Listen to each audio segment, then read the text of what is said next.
Good morning. Welcome to Freeway Bible Study. It's September 17th. My name is Kurt. I'm your host. Today we're studying Exodus 13. Now, excuse me if you're following my posts on Facebook or on my Freeway Bible Study Facebook page, as I got a little confused this week. I kept referring to this chapter as chapter 15. So I guess I'm getting my prime numbers mixed up. 13 is the one. Darn, I thought I was further along than I was.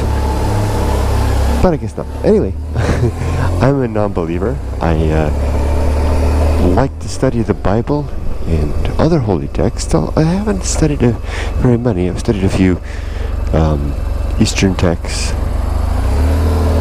I've studied the Epic of Gilgamesh, if you can call it such, a little bit of the Quran, a few other things that I can't quite remember, but I'm trying to remedy that by a thorough study, beginning with the Old Testament and working my way up and through to probably the Quran. I'll probably be dead before then. Anyway, Exodus 13. Why am I hesitating? Can you sense the uncertainty in my voice, the little hesitation in my language? The reason is that I have a hard time recalling this particular chapter, even though now I've read it. Gosh, I must have read it 20 times plus now, and I've done extensive commentary, written quite a bit about it now. But I just haven't tried to condense the whole learned thing into one description. It's because this chapter is a little disjointed, if I can be forgiven for describing it as such. Let's see if we can do it. It opens with God proclaiming that the firstborn will be his. It's a simple declarative statement. We're going to hear a lot of words such as redeem and sanctify and, a lot of things that are kind of nebulously, vaguely defined. I mean, what does it really mean to redeem or what does it really mean to sanctify? I'll talk about that as I proceed. So after God makes his, and by the way, this is not a very long chapter. It's pretty short, actually. After God makes his proclamation that the firstborn will be his, he then, we switch then to Moses.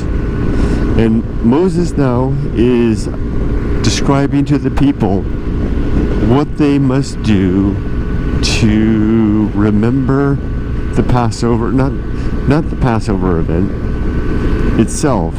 I guess it is. It's the Passover event and the expulsion or the liberation from Egypt. And that is that. And this is going to sound like I'm repeating myself from the last chapter. That's because it was stated in chapter 12 too. The same thing. Let me click on my thing here. There we go. Gotta get my map app going. The same thing was repeated. The point is that there will be a feast for 7 days, beginning in the month of Abib or Aviv, depending on how you read it. King James edition, I believe it's Abib, A-B-I-B, and in the New International edition, it's A-V-I-V. And I also read in the Jewish version, which I don't remember how it was spelt there, but I do remember there were some significant differences later on. So 7 days to remember the feast, 7 days of observance of eating bread without leaven, unleavened bread, as a memorial to what God has done. And now there's a bit here, and I'm weeding away. This is kind of like when I was in Japan, and I was adventuring in Japan. I don't know if you guys remember, there was that one hike that I did. Gosh, I wish I could remember. It was a really long hike. I can't remember what the name of the hike was. A really long hike. Started off on a country road, wound up kind of in the mountains, and then I kind of went down into an abandoned tea farm and had to crawl on hands and knees through the old tea. I was actually going through a wild not a burrow, but a tunnel that the boars had made underneath the overgrown tea, where the big giant spiders are down there and stuff. And I remember that, and then I wound up on the other side at a river, and I jumped in the river, and I kind of got attacked by a horsefly. I don't know if you remember that hike, but this is where this point in the chapter feels again like weeding my way, crawling through those brambles and that scary and dangerous overgrown tea field. I mean, who knows? A wild boar could have come around the other side at any moment, and I would have been hunkered over on hands and knees, facing down tusks. But there's no such danger here. Still, the picking my way, the branches catching on my body and scratching me up and causing a little bit of pain feels kind of the same as I'm trying to pick my way through this section. So I think after God says the firstborn shall be mine, and Moses reminds the people that they are to keep a memorial for this event by having a 7-day period of eating unleavened bread only. It began in the month of Abib, which is in the spring, and that's strategic. The springtime is because that is a good season to cross the desert. Fair weather, not too hot, not too cold, and how buoyant of generosity and good is the Lord to have arranged it such, right? So says the Jewish commentary from the famous Rabbi Rashi. What's next? Okay, no leaven shall be not only in the entire house either, but anywhere around. There's something about leaven. No leaven allowed. Okay, now we've reached that point. Now what's next? This is where, gosh darn it, it's so hard to remember, even though I just read it 3 times this morning. Okay, so, firstborn. Oh yeah. There's the whole sanctify thing. There's a complicated bit now about how. I'm glad I finally came to me. I feel like I've gotten through the worst of the brambles now that I can remember this part. Although let's see if I can verbalize it. There's a complicated bit about how the firstborn will belong to the Lord. Apparently, the firstborn of both man and beast will be the Lord's, which means that if they are, dare I say, a clean animal, they should be sacrificed to the Lord. That can't be right, because we're not going to sacrifice to humans. And are they dirty? No.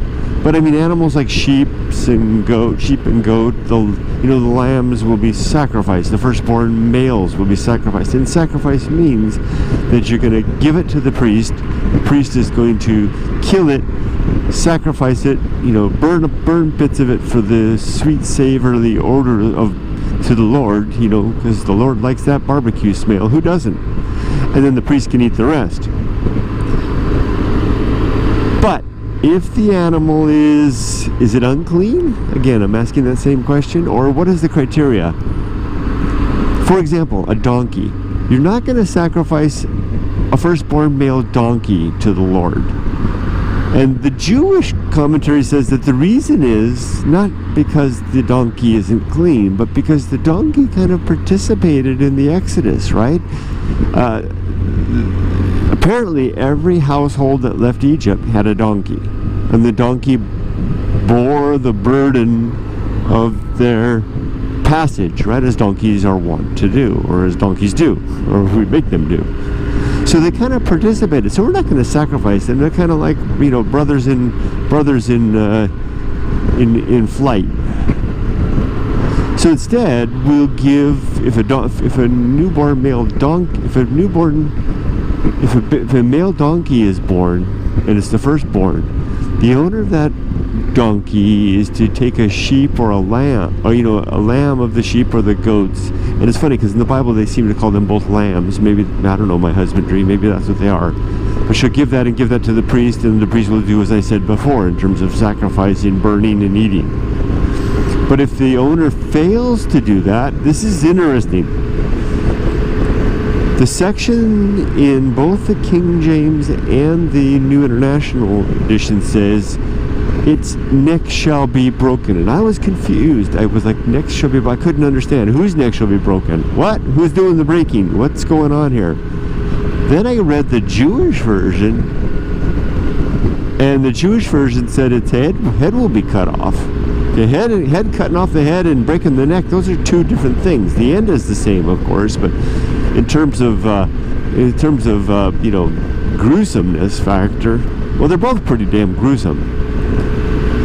So Rabbi Rashi had more to say about it, thankfully, so I could understand more. His interpretation is very interesting. And Rashi, by the way, is quite an authority apparently in Jewish circles. He was recommended to me by a Jewish friend to read his commentary, and it's one of the online resource, Chabad.org, that I use. Rashi Commentary is the default commentary to be used. So you read the Bible, you read a passage, and there right below it is what Rashi had to say. Rashi being a medieval French rabbi of great esteem who had a lot to say about the Torah and other works. Rashi explains it this way. If a male baby donkey is born to a man, and that man should give a lamb in its place to the priest to sacrifice as to redeem.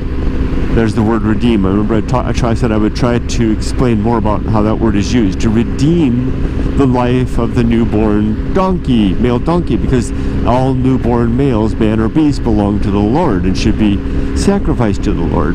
The exception to that is if you can redeem that animal's life by substitutional sacrifice, just like Jesus did with himself, right?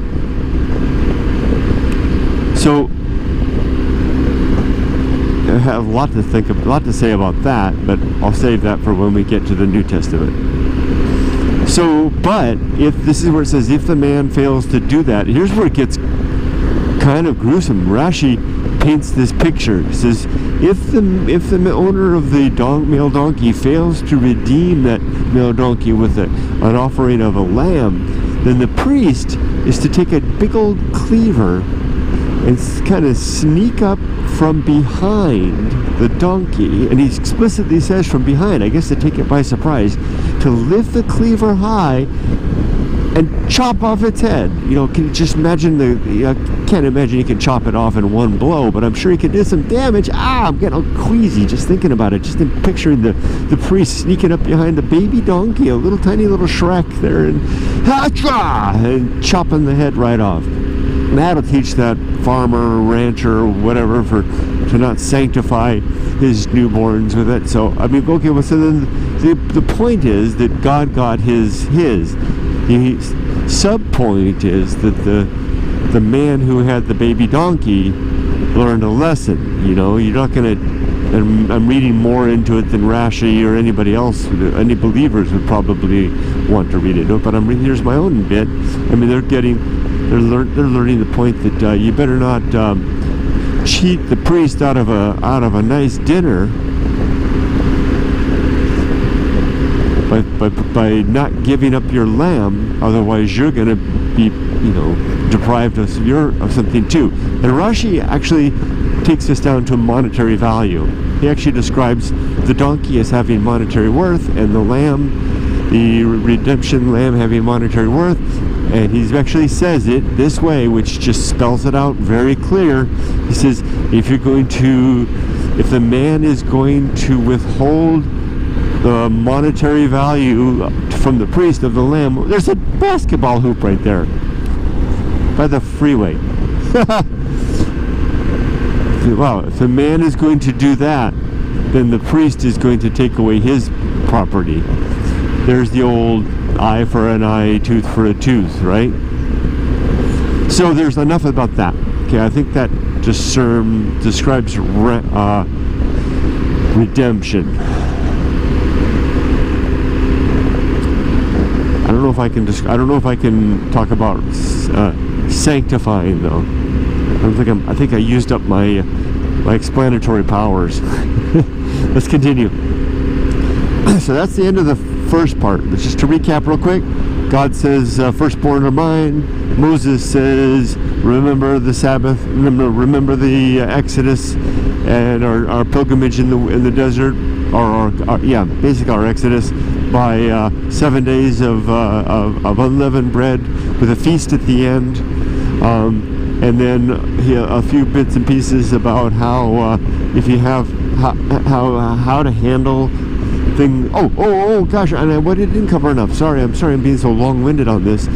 You also have to do the same thing with the sheep, with the firstborn males of the family. So if a couple has a baby son, that's their firstborn son. Hold on, I gotta sneeze. Maybe not. And that firstborn son, same thing with the donkey. You have to give a lamb to him. But what if you forget?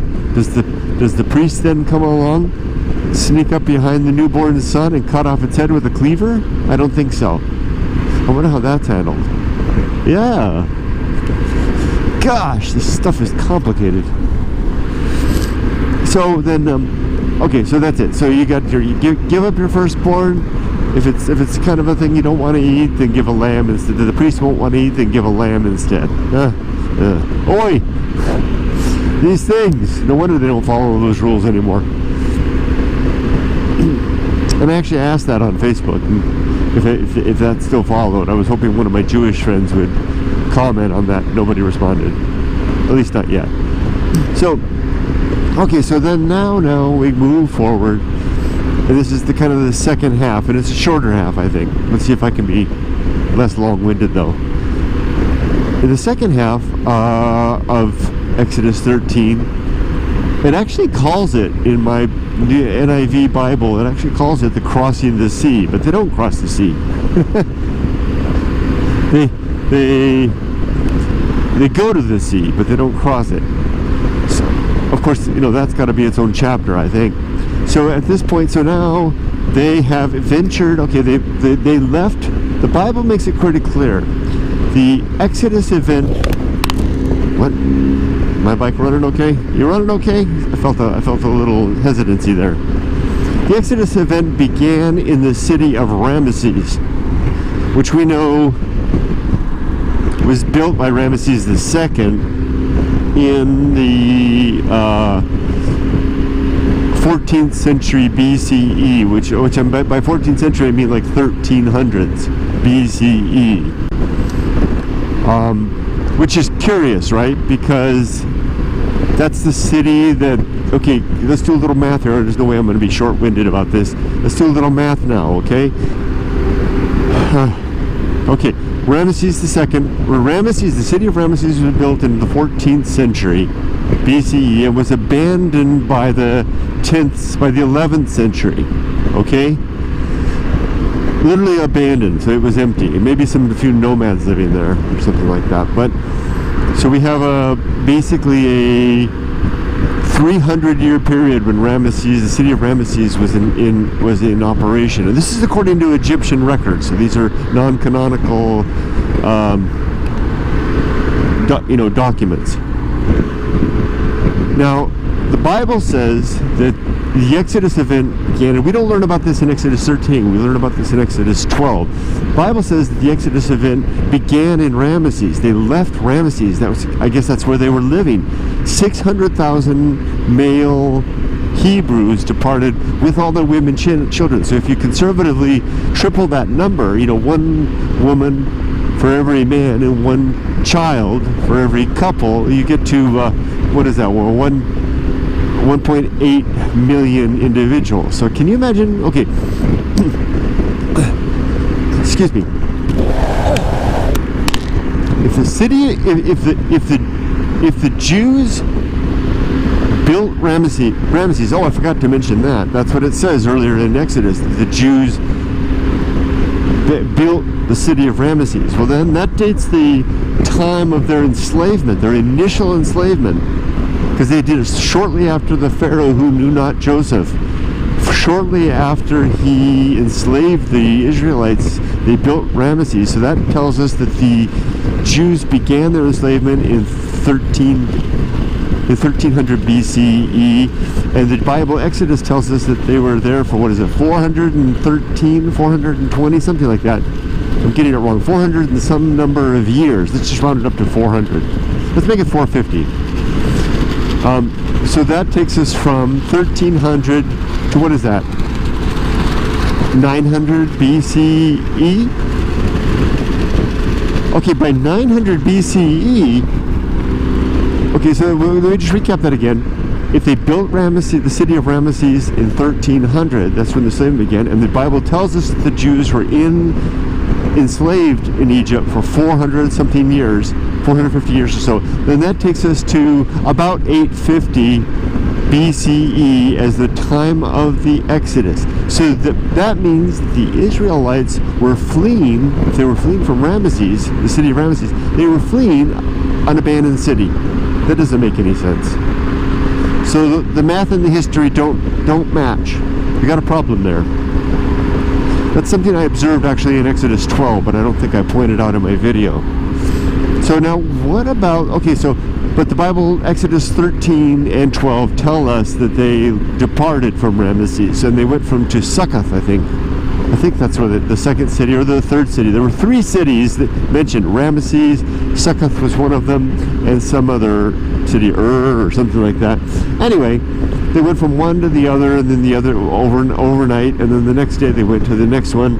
And it says, this is the second part of Exodus 13, it says that God led them away from the high road, so to speak, which would be the most direct route to the Sinai, because that's where they were headed. Remember, they were going back towards where Moses had lived, where Moses' wife and family were remaining back on the east coast of Saudi Arabia. So they're heading towards the Sinai, with the ostensibly they had to actually make it into Arabia. But the historical location for Mount Sinai is actually on the Sinai Peninsula, down in the lower bit down there by Yemen. So they could have made a pretty direct route, but apparently they didn't.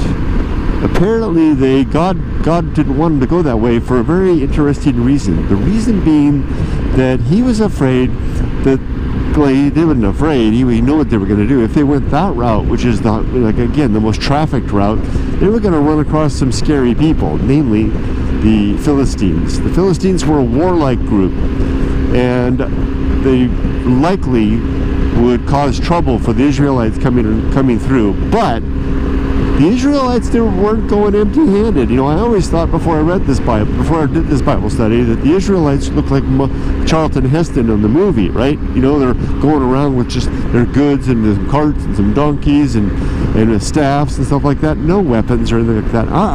The Bible tells us they were armed. They were armed for war. So that begs the question, who the heck gave them the weapons? Was it Pharaoh?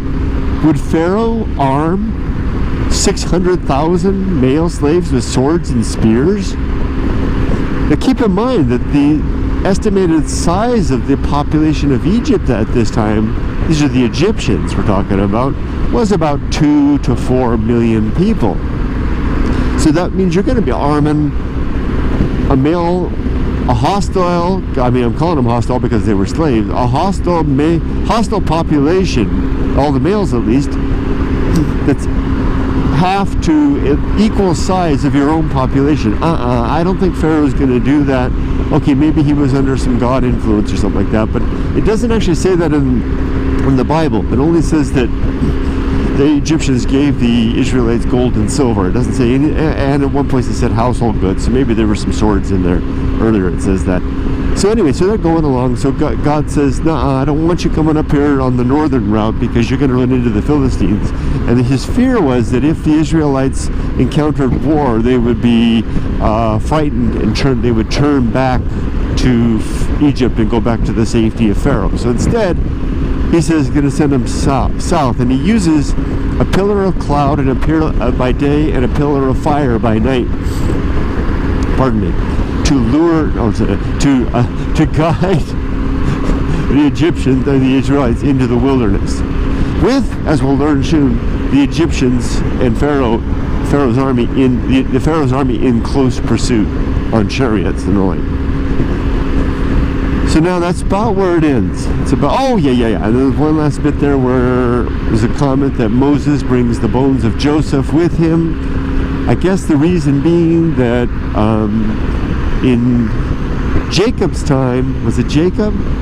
When he died, he asked Joseph to bring his bones back to Canaan to be buried, and Pharaoh agreed. And that was cool because Joseph was in good favor with the Pharaoh at the time, so he was able to do that. But by Joseph's time, when Joseph died, that's when the new Pharaoh came around, and Moses couldn't, get such a favor from the new Pharaoh, so he had to hold on to Joseph's bones. And apparently the Jews believed that they kept not only Joseph's bones, but everybody's bones. All the people that had died. So he was carrying a whole bunch, lots of boxes of bones. And what is it with bones? How do they separate the bones from the bodies? I don't know. So anyway, so Moses has got some boxes of bones. I don't mean to be disrespectful, but I guess they've kept them in boxes or something. And they're carrying them with them. And now they're headed south along the low road, so to speak, into the wilderness, away from the Philistines, in the beautiful, calm, nice weather of the month of Abib, or Aviv, depending on how you read it, the springtime, in the first month of the year. And that is where we are at. And oh my gosh, that was a lot of work. That was a lot. No wonder I hesitated making this video. I didn't think I was up to the job, and I probably still missed something nevertheless. Okay, well, thanks for joining me, everybody. I hope you have a wonderful day, and for more Freeway Bible study next time, we'll be doing Exodus 14. Hopefully I can keep my numbers straight from now on. It's taken me about a week or more per chapter now. When I first started this Bible study, I could do one chapter a day, no more. It's taken me a week, and that's not a week because I'm going slower. I'm reading more than ever. I'm spending, half hour, 45 minutes a day for a solid week studying each one of these chapters. Like I said, different Bible versions, Jewish translation, historical commentary. It's a lot of work, and it's fun. I'm having a great time. Take care, everybody. Have a great day. Make it a good life. Bye-bye.